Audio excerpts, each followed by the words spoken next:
Hey guys, it's Cardfight here, and today I'm here with an updated Pale Moon Harri build. So this is the Magia build. So obviously with the new GB08 or newish GB08 now, the deck got a little bit of support, but honestly speaking, the support from this set isn't really the best. There are some useful cards, but honestly, a lot of the cards I'm using are just the older cards. So I'm not going to get into those cards, but I'll explain some of the new cards and why I'm running them.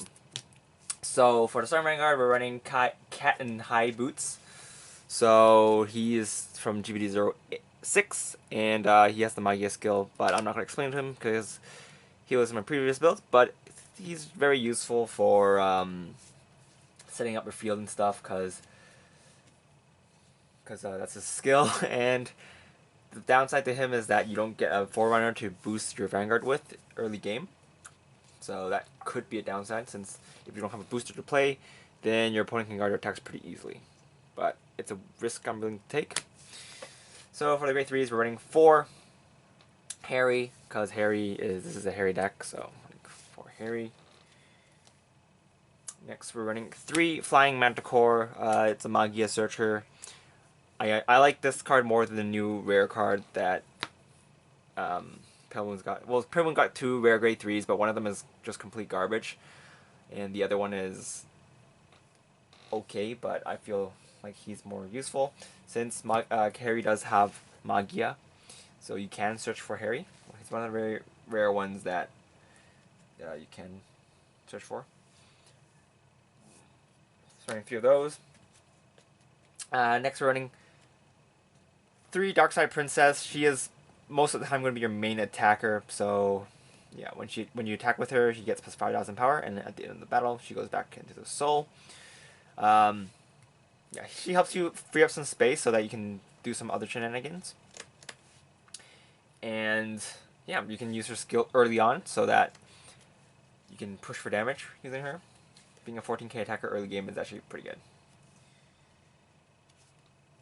Next, we're running 2 of this new card. This is Red Star Dual Horn.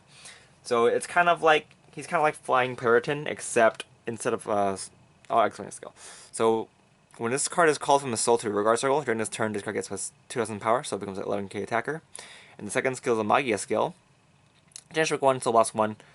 When this is called out from the soul to the regard circle by a Magia skill, then you can choose a card in your soul and call it in the same column as this card, and then at the end of the turn, move that card back into your soul. So this card is similar to Flying Peloton, except instead of soul charging, you soul blast. And how that might be helpful is late game when you might have soul charged too much, or if your opponent's playing a really stally deck. So instead of soul charging, you just soul blast, since there's a lot of excess soul that you probably won't use, and use this to just get rid of it. So you can prevent yourself from soul charging, because the soul charge, the Flying Peloton soul charge and Cutie Paratroopa soul charge is mandatory. So yeah. Next, we're running 3 Flying Peloton. So still a very good card, very good early game, mid game, yeah. Skill is Magia, Generic 1. When this card is placed on a regard circle, you can soul charge 1, and then choose a card and call it in your soul, and call it in the same column as this card, and at the end turn, move back to the soul. So very similar cards, but we're running 5 just because these things are the main cards to help you set up your columns. So yeah. If you feel like Dual Horn isn't right for you, then you can take one out for an extra Flying Peloton, but 2-3 is a good number for me. Also, him being 11k attacker by himself also helps sometimes, because we are running stand triggers, so if you stand him, he becomes a 16k column by himself. I'm talking about Dual Horn. Next, we're running 3 Spicy Clown, Intensely Spicy Clown. So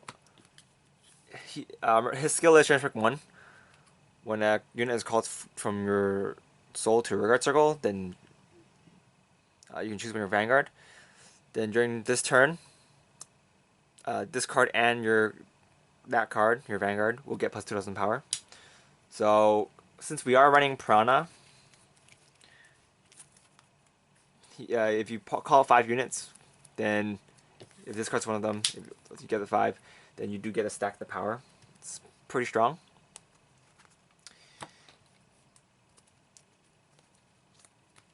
Next, we are running 2. This other clown. He gets plus 5,000 power if he's called from the soul. Trick 1. So by calling him out from the soul, you already get an extra. You pretty much get extra trigger, extra column increment in your magic numbers. It's pretty good. Next, running 3 cutie paratroopers. It's also another backup to your flying Periton and your dual horns. And if you have like a lot of good cards in your soul that aren't these, then you can just use her to call them out. And it does get an extra 5,000, but it only works with Harri Vanguard, so keep that in mind. Next, running 2 Egg Jugglers. Now, this card is mainly here to help me gain some hand advantage.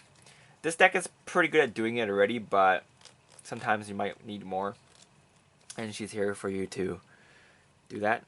She's one of the cards that I plan to switch out tomorrow for Purple Trapezes, just to increase the consistency. But if you want to run her, you can run her. I think I'm just going to try both out tomorrow. She's been working out pretty good for me so far when I need her. But sometimes I feel like there's units in my soul that I don't want. And then there's a lot of cards in my hand that I do want. So probably going to try out some Purple Trapeze. But those are kind of hard to find right now. So if you run these, that's perfectly fine. Next, running 4 Strike Fighters because we're only running 7 Great 3s. And for the Purple Guard, we're running Hoop Master, 4 Hoop Masters. Yeah, you can run the Perfect Unflip instead, but I feel like she can be pretty handy sometimes. So yeah. Triggers, we are running 8 crit, 4 stands. These stands, since we don't run Purple Trapeze anymore, the only way you can get them into your soul is by hitting into them with either Harri Stride skill, or Stride Break skill, Cutie Paratrooper, and Flying Periton, which actually does happen. But sometimes when you have these in hand and you have a Purple Trapeze, you can just combo it, but sometimes it's just not worth it. But when you need it, I guess you can. And of course, we're running 4 heals. Let's move on to the G zone.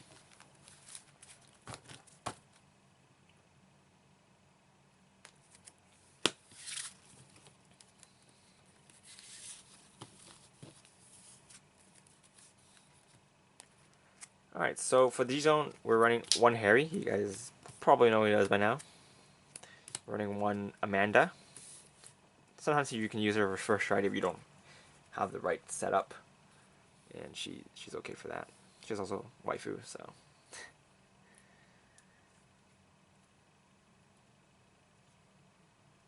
So next, we're running 4 Lunatic Clown Dragon. For the extra critical, and those extra numbers does help sometimes, not a whole lot. Especially not with Dual Star now. Kind of, if you give it to Flying Periton, it sometimes helps them hit for 11, but with Dual Star, it just does the same. But if you're putting it at 3, you can pressure them with this card's extra critical. Next, running 4 of this new card, Prana. Carnivorous Megatrick Prana. She's, honestly speaking, she's actually kind of underwhelming, but there are some matchups where she is good. I'm running her in place of Mephisto. In my previous builds, Mephisto, I was running 4 Mephisto instead of 4 Pranas instead, but since Mephisto is very ugly, I don't want to run him, but he does give power, which is the plus side to that. And the plus side for her is that the plus side of her is that you have the options to keep your units on the field if you want. So up against decks like Diablo, I guess it's okay.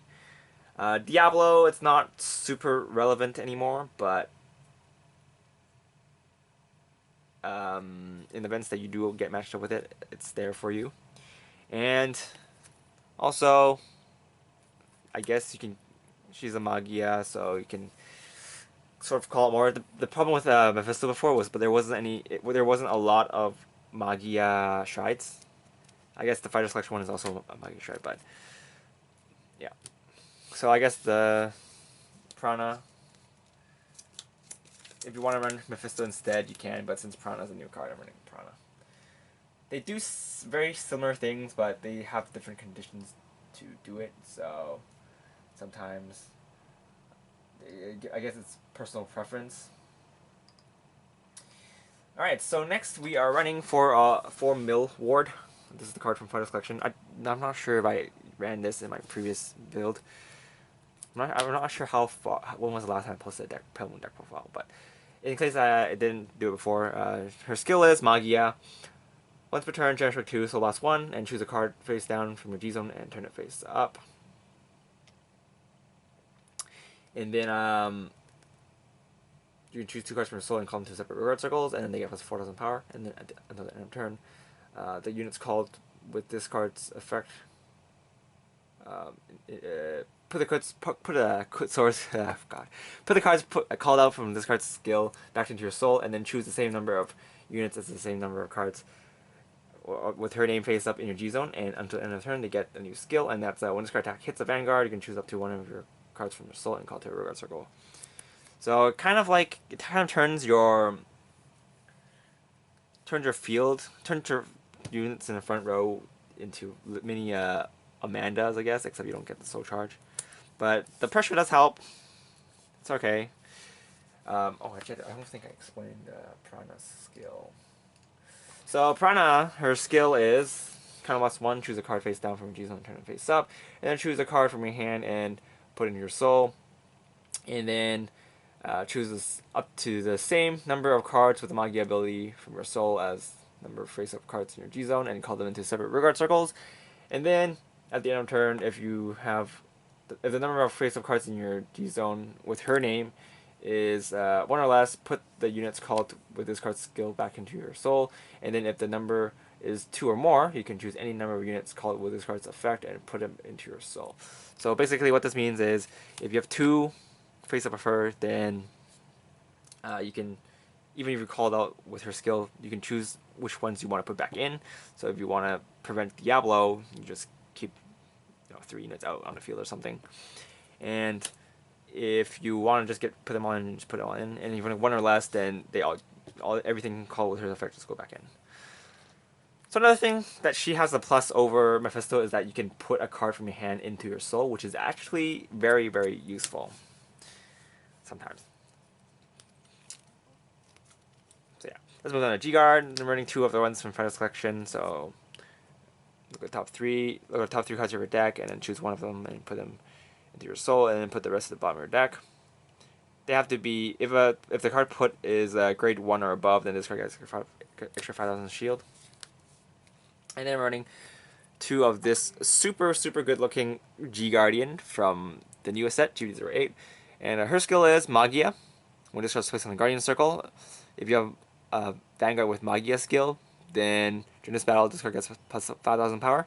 And then you can choose a unit in your soul and call it to a rearguard circle. And then at the end of the turn, that unit goes back into the soul.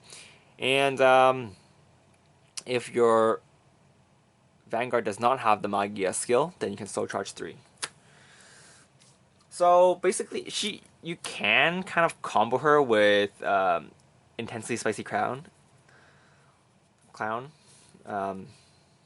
So you call the unit out, you call the Spicy Clown out, and then you can combo it with like Hoop Master and whatnot. It's not the most practical thing to do, but in the events that you do need to do it, you can. And yeah. So that's pretty much it for this deck. I'm not running Sabreeze because I don't have space for it. You can, I guess, take out Amanda if you really want to, but I kind of want to keep her in there. And I guess if someone's just grade locking you or yeah, great locking you, then I guess tough luck. But you can still attack them with Dark Side Princess, I guess. But yeah, anyway, that's pretty much it for this deck profile. Yeah, this is a very, very fun deck. And stay tuned for a Royal Paladin deck profile, I guess, because that's what I'm going to work on next alongside Grand Blue. But yeah, that's pretty much it for this deck profile. Thanks for watching, guys. This is Card Otaku, and I'll see you guys later. Bye!